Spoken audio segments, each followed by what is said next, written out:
toi, mon amour, cette symphonie de tous les jours. Si j'étais jardinier, je planterais un arbre fruitier qui ferait germer le calme dans ton âme. Sa sève serait placidité, mais également impassibilité. Elle serait apaisement, mais également bercement.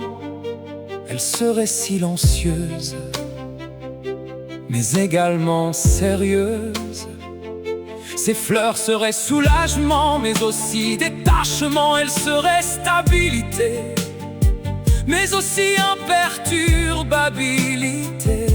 Elle serait circonspection, mais aussi pondération. Elle serait limpide et impavide, mais aussi béatitude. Ses fruits seraient rassérénés et rassurés, surtout sérénité, tranquillité, mais également accalmie et embellie. Car malheureux nous le serions si nous laissions notre âme envahir d'herbes étouffantes, d'ébranlements et d'affolement, d'animation et d'ébullition, d'ardeur et de clameur.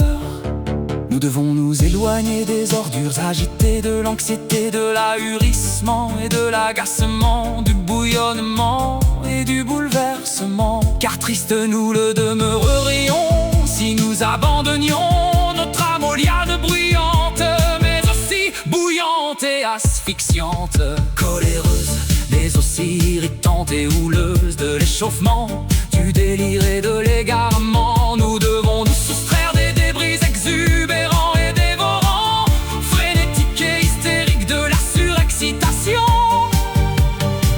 et de l'exaspération. Car pitoyables nous le serions si nous livrions notre âme à la merci des détritus nerveux et tempétueux, colériques et volcaniques, de la douleur et des faits et gestes rageurs.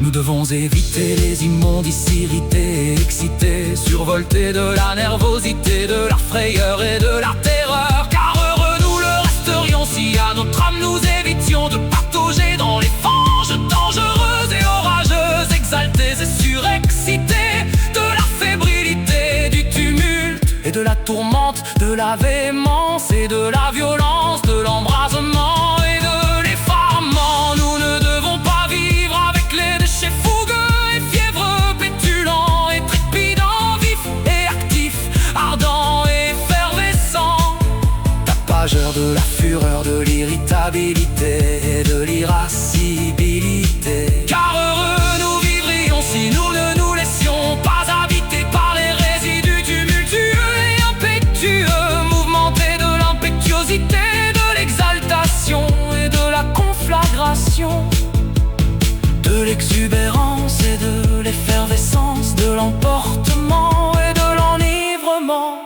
Nous ne devons pas appeler les vils fumiers de l'irritation et de la perturbation, de l'alarme et du vacarme, de la révolte et de l'émeute, de la cacophonie et de la frénésie. Car bien heureux nous le serions si nous déracinions dans notre âme les souches de la houle qui nous rend fébriles, du trouble qui nous rend irritables, de la bousculade et de l'inquiétude, du tapage et du remue-ménage, de la manifestation et de la révolution. Nous devons enfin nous défaire de la colère, des tintamarres et des délires, de la hâte et de la tempête, de l'impatience et de la turbulence, des actions et réactions désordonnées et déchaînées, des jardinages beaucoup trop passionnés et forcenés.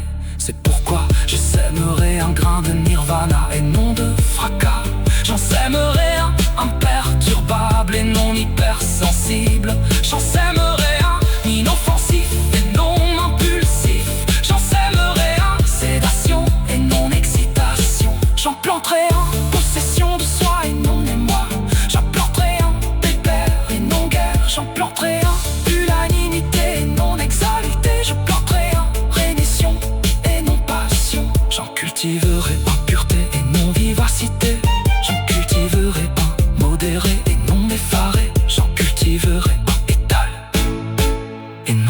fébrile.